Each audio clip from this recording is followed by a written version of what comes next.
Hey everyone, welcome back to the Mindful Living podcast with me, Sana. Now, this conversation is going to be a very unique one. And as you all know, the Mindful Living podcast is the space where we do not sugarcoat life, but then we absolutely refuse to give up on it. Now, today we are talking about survival on a level most of us can barely ever imagine. Think about it: three heart surgeries, stage 3 melanoma, surviving a DC 10 plane crash, all while trying to be a human, a parent, a person with bills and emotions and a nervous system that would really crave for a break. My guest today is someone who has faced all of that and more. At 6, she was hospitalized for malnutrition. At 16, she had her first heart procedure. On March 1st, 1978, she survived a DC 10 plane crash that changed her life in seconds. On March 1st, 2002, she was diagnosed with stage 3 melanoma as a single mom. On March 1st, 2006, she survived emergency open heart surgery to replace a faulty aortic valve. And in July 2020, she went through transcatheter aortic valve replacement surgery in the middle of a global pandemic. Listeners, this is not just a medical record. Nope. That is a whole spiritual curriculum. She is now a global speaker, a past life reader who works with the Akashic Records. She teaches inner leadership and how to survive massive change using both traditional and holistic tools. Donna, welcome to the Mindful Living. And I'm really so much thankful to you, to the universe, that you are here with us today to share your journey. Well, I have to tell you, when I hear all those things that I went through, I go, who is that person? I mean, did I really get through all of those? How did I do it? But I did. And when I look back at my life now, because I'm older, I didn't like going through any of those, and I had all my panic attacks and my fears and everything like that. But I'm a wiser person. I have much more compassion. I have much more depth than I ever would if I wouldn't have gone through all those traumatic experiences. So I think when people go through things, it's Mm. not that they go through it. They get mad. They say, this is good, this is bad. And I have learned not to do that in my life. I don't say this is good or bad. I just say, this is something I have to go through. This is my learning lesson. So if I fight it, and get angry, then I'm caught in the energy of it. Or if I say, okay, I don't have to like it, but I'm going to go through it. I'm going to come out of it. I'm going to be positive, and I'm going to make the best of a very difficult situation. That's so powerful, Donna. That's so powerful. I mean, I don't know, because I think this is something that is kind of, and that's why maybe in some percentage of my entire belief system, I credit something to the destiny and universe as well. Or maybe there's some kind of higher power up there, um, that is, kind of holding all the elements together. And I think that's why this particular conversation, your journey, Donna, it really kind of gives me those, that excitement, that, how deeper as a person, as a host, as a podcaster, I can explore into Donna's journey here. So with that, I want to go right into one of the hardest moments, Donna. I mean, you were on a DC 10 on March 1st, 1978.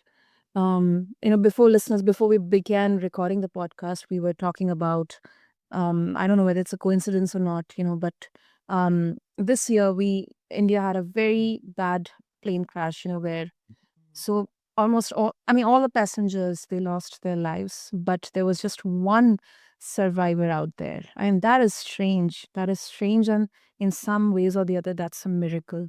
So that, I think I'm really curious to know, Donna, when that first big trauma hit, what was happening inside your mind in the hours and in the hours and days right after? Like the raw mental and emotional chaos. Well, the backstory was I was an actress in Hollywood and I was not doing well. My boyfriend had broken up with me. I didn't have any money. So I actually, after 7 years of struggling, I was thinking about suicide. I mean, those thoughts had crossed my mind. I was at a very low time, but I had the opportunity to fly from Los Angeles to Honolulu, Hawaii to MC the Miss Hawaii pageant. I am a former Miss Hawaii and a beauty queen. So I thought maybe this will change my life. Well, gotta watch what you ask for because it did change my life in every possible way.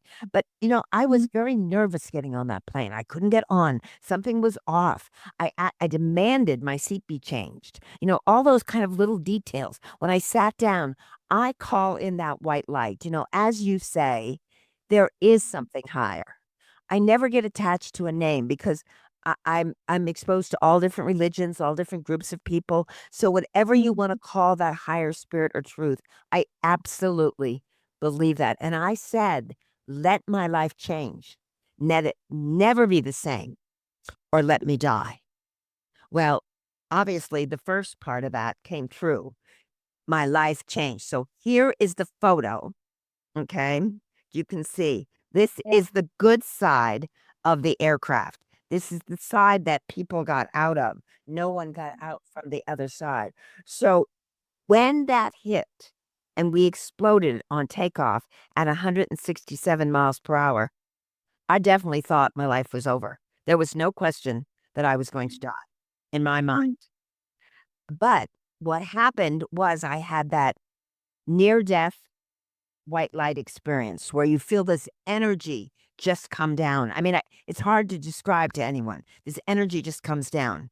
And then you know that, wow, there is something higher. There is something different. There is something beyond this earth. And I was asked some questions. They go through your mind really quick. It was, say, love yourself. You love your family and friends and tell them and show them. Are you living your goals and dreams? And if you die today, have you left this planet a better place because you were here? And I answered no. No to all of those. I screamed no. So when I looked at the wall of flames inside the plane crash where I was, I turned around and I crawled on all fours and I got near the exit and my one foot was caught and I finally went down with the other one. I thought I was going to split. And finally the shoe popped, the heel, and that came off. And I was able to slide down as the evacuation slide was burning. But that love that I felt coming out, that I was protected, I felt this bubble of white light around me. Nothing like I'd felt on earth. Nothing. I never felt that protected. So that validated for me two things. One, there is a higher energy, whatever you want to call it.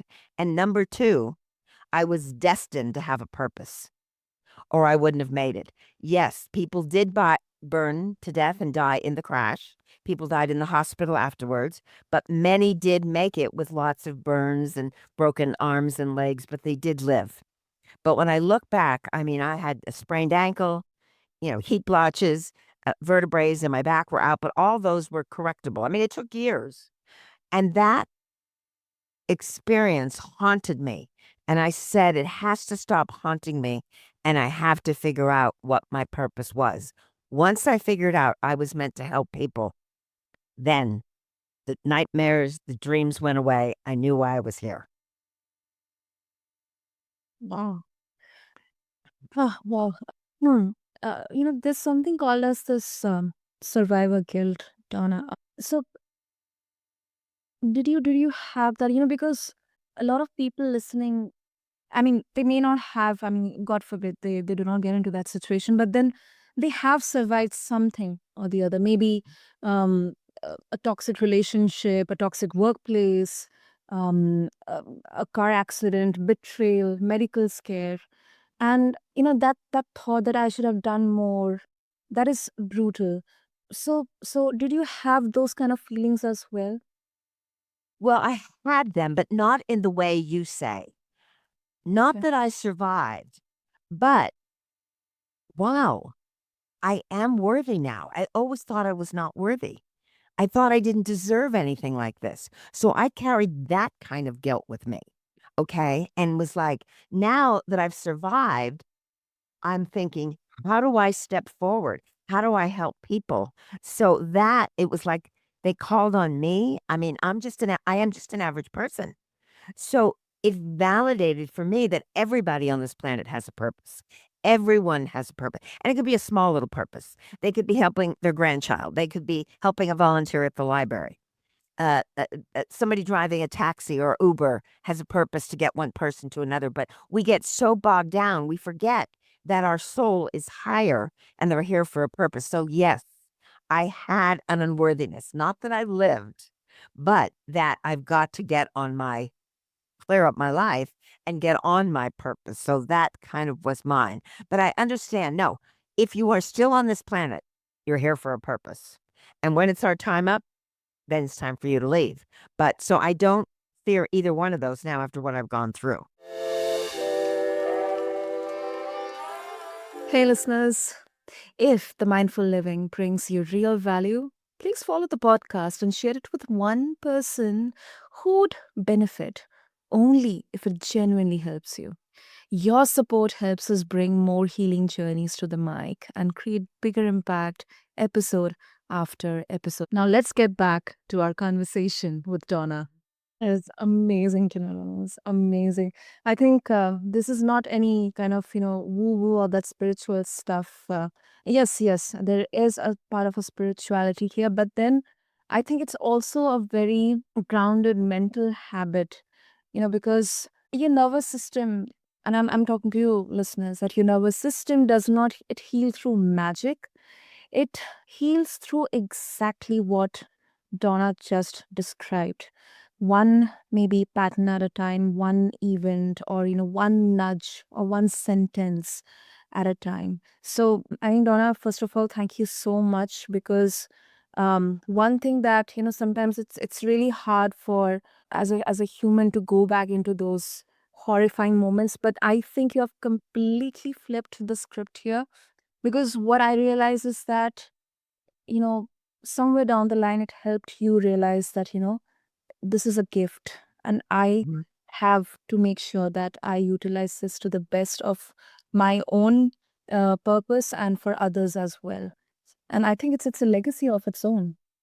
I think you hit it one word at a time, one nudge at a time, and that's exactly how we grow as a soul. It didn't all come together for me afterwards, let me tell you. No, I had lots of up and changes and left Hollywood and had to find out who I was and where was I going to live, and I didn't have money and I had to start over. So it didn't doesn't take the pain away of human life.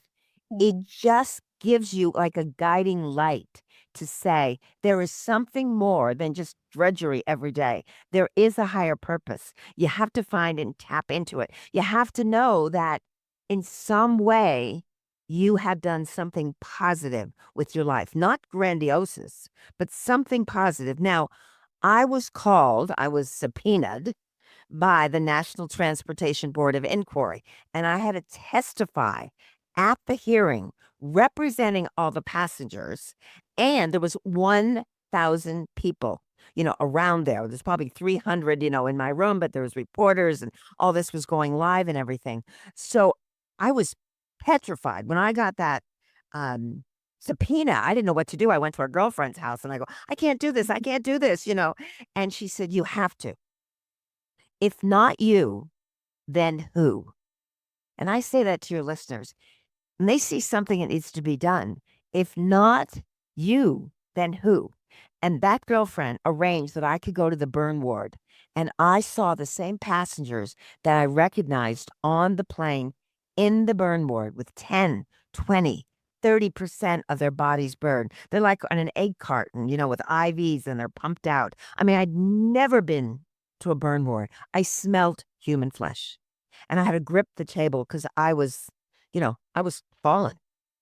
And an elderly lady saw me and she with her hand said, Come, come here. And I looked at the nurse with me and she walked me over and I had to lean really close and she said, You were on that. You were on that plane. And I nodded, and she said, it hurts. I didn't know what to say, and I just nodded again. Couldn't, nothing would come out of my mouth. And then she said, make sure this doesn't happen to anyone else. No one else. And I just looked at her, and she said, promise. And it was in that moment that I got my strength to say, I don't know how I'm going to do this, but I'm going to take that witness stand. And I'm going to see how I can help that this never happens again. So I did as much research as I could. I only had a few days, and so what caused the plane crash? 3 tires on the left were patched and retreaded. They blew, and then we tilted like that on takeoff. The wing caught fire, and we crashed at 167 miles per hour. So it's now you don't hear about that. They put gauges, and we had all different Mm. tires on. Now they've corrected that. The other thing I fought for was the big visual screens. Back then, there was only the flight attendants, and nobody watched them, and I counted 6 rows to the exit. So now we have those little screens either behind your, in front of your seat or the big ones.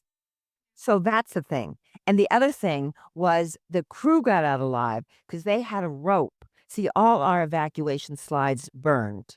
So the last people had to jump. If they were jumping 20 feet, they were breaking arms or legs or into the fire. The crew got out alive because they shimmied down. They didn't have an evacuation slide. And that slide or that rope, and then they had to jump at the end, that kept them alive too. So I don't wanna mislead you. A lot of people after my testimony fought for these things, and these changes were made not on all aircrafts, but on most aircrafts. But I think as people, we think our voice doesn't matter. Well, it did. You know, I Yeah. spoke up. Yes, I was cross examined by these tables of experts, and they wanted to point a finger back at me because who wanted to pay the millions of dollars worth of lawsuits? And I waived my right to sue. So I didn't benefit financially because I wanted my testimony to make a difference. And then I knew when I walked out of there that I was on my path. Still didn't know what my path was, that I was going to be an international speaker and making a difference in people's lives.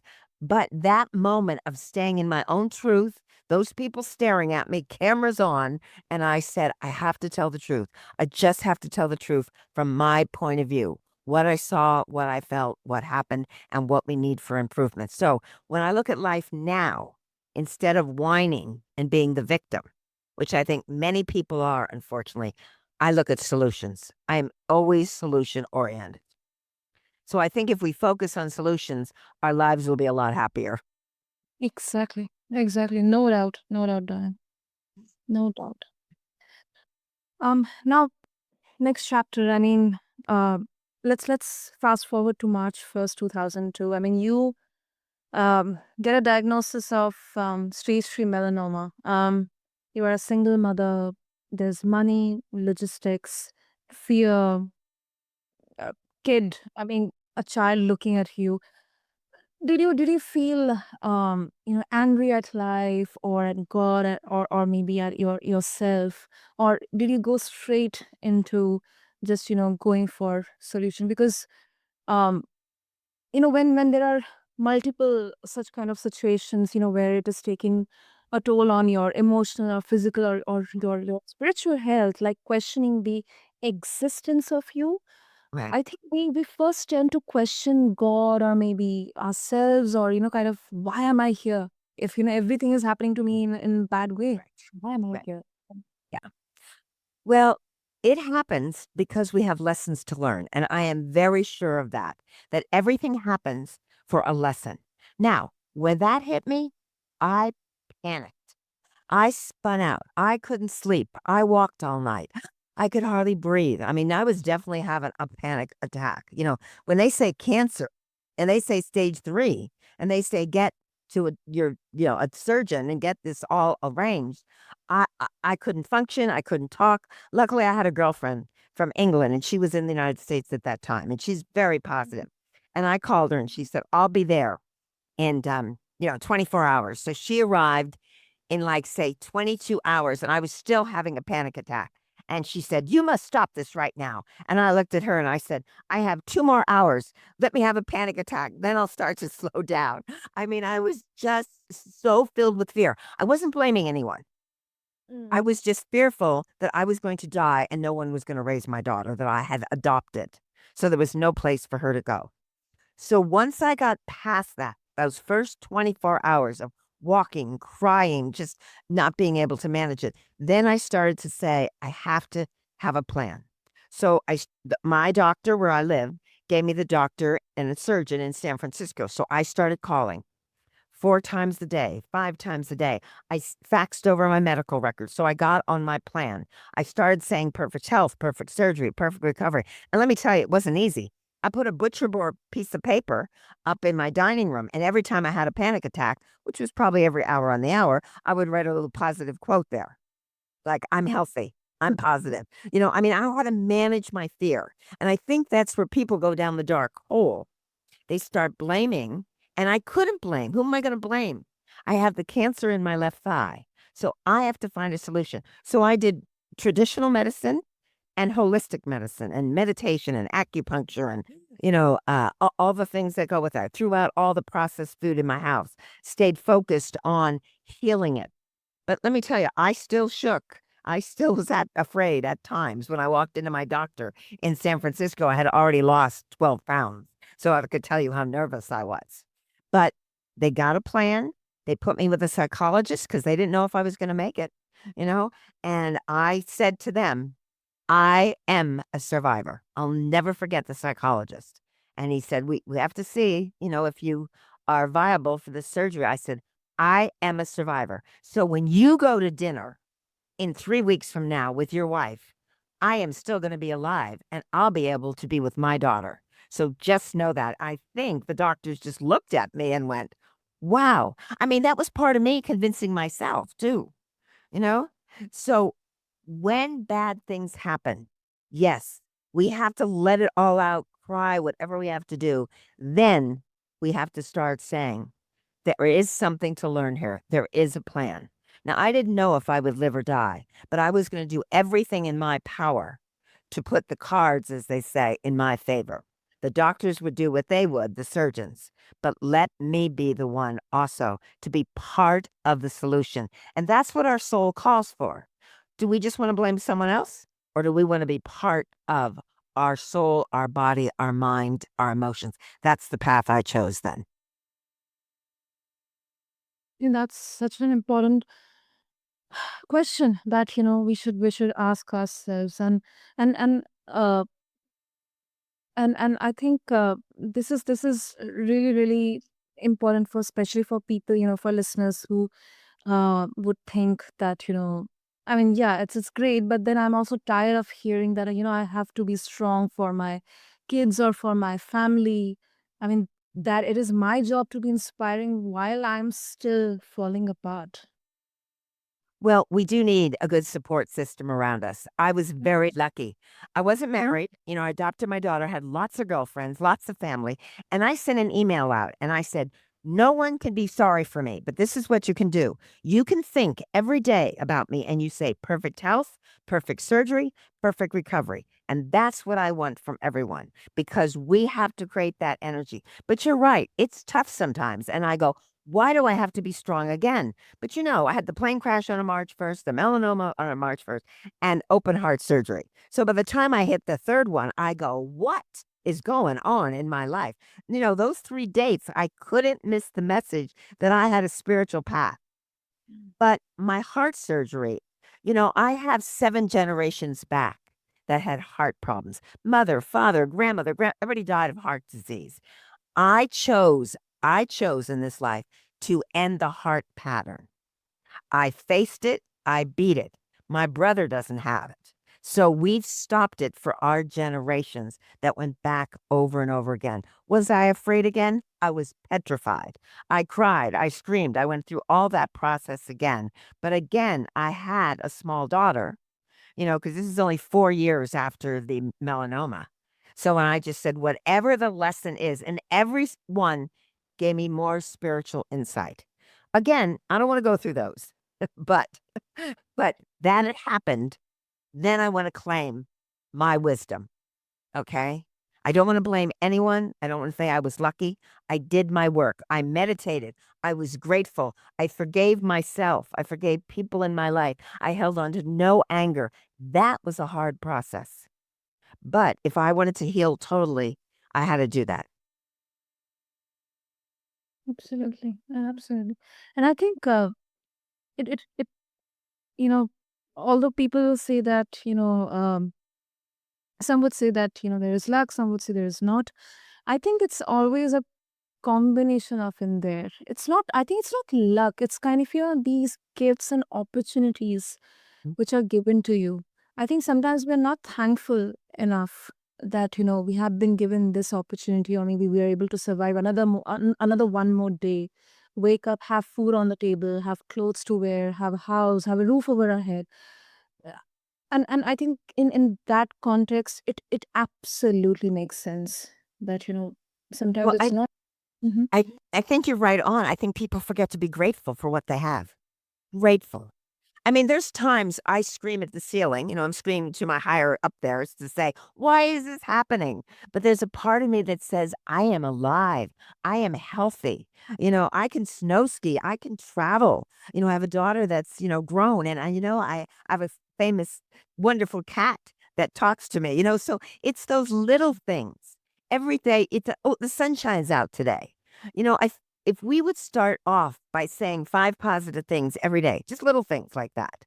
I'm glad to be alive. I'm happy the sun's out today. I'm have the opportunity to work. I mean, all my friends look at me and they go, "You are still working in your 70s?" And I go, "Well, that's just the way the cards went. I had lots of medical bills. I had lots of bills for my daughter, so I'm working." And they go, "But you like it." And I go, "That's the difference. I made a decision that I would like it. You made a decision you didn't like your work, so you wanted to retire. So me, it's just like another day. It's good, you know? That's how I look at it. Totally. Totally. Oh, wow. What an energy, listeners. What a conversation. Donna, before we wrap this episode, any message that you would like to leave for the listeners of the mindful living? And this is across generation. I don't think if there is something related to life or wellness or mindfulness or spirituality, it is generation agnostic. So any special message that you would like to leave before we wrap? Well, I'm going to give the message that I got in the plane crash, that I was called on the carpet when I faced death. Because, see, I think we have free will too. And I made up my mind that I was going to do everything in my power to get out of there. But when that other energy or higher, whatever you want to call it, called on me. So these are the questions I want your listeners to know. Ask them, they have to ask this of themselves. Do they really, truly love themselves? 'Cause most people judge themselves. They're pretty hard. They don't really respect themselves. Do you love your family and friends and tell them and show them? Now, I don't really know anybody who has a perfect family, so let's put that aside. But for who they are, they're not perfect. They make mistakes, but do you still love them and want the best for them? Are you living your goals and dreams? Okay. I'm not saying it's perfect, but the job you're in now, the situation you're in now, if you want to go up to other levels, you have to accept where you are now, love it, and yes, keep working to move up. And the last one is when you leave this planet, can you look back and say you've done something positive? You've made a difference, even in one person's life or two people's lives. And if you can answer yes to all of those, in the plane crash, I answered no to all of those, no to everyone. Now I can answer yes. So that means that I'm living the life the best that I can. I'm working on it every day, but I'm living the life the best that I can. And if they want me, my website, okay? Can I give that one? Okay. So if people want to find out more or read about past lives or see the plane crash picture, it's under my name, Donna, Donna, Hartley, HARTLEY.com. And they'll see a plane crash on one of the sliding things across. So they can see watch my videos, my podcast, catch me and they can learn more about it, but it's really going inside. not out. Quiet time inside and answering those 4 questions I just gave you. Lovely. Lovely. Listeners, first of all, take a deep breath, relax, because I know maybe for many of our listeners out there it can be initially overwhelming. But trust me, listeners, this has been such an uplifting conversation. And Donna, I mean, to be honest, like what I'm taking away, and I hope our listeners are too, is that especially like surviving massive events in our life, it's not just about the big moments, maybe in hospital or you know like anywhere. I think it's also in the daily um micro choices afterwards.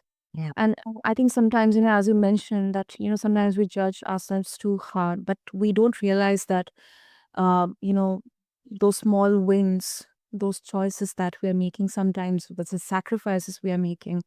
And I think it's in the sentence that we repeat to ourselves, the food that we choose, the person we call, the way we let ourselves cry, and then we still show up.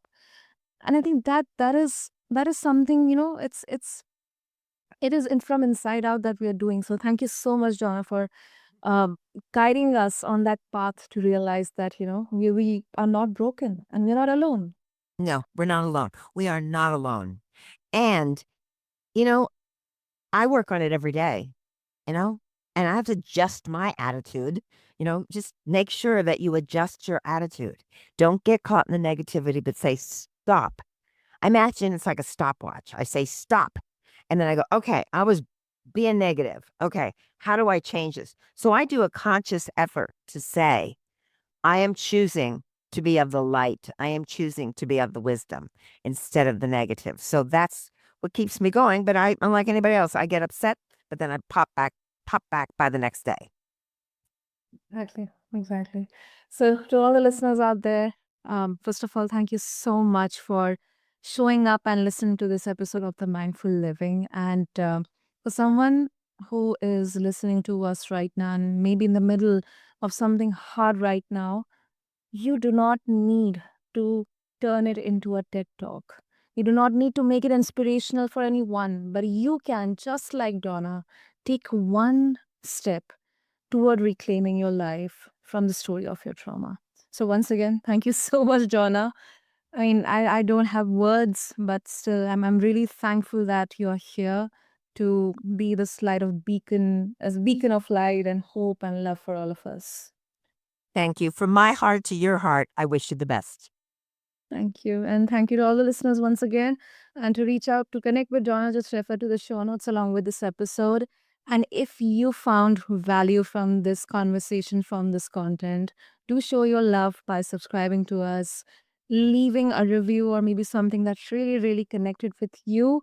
And also, once again, this is your host, Sana, signing off from the Mindful Living. I'll see you in the next episode. Thank you.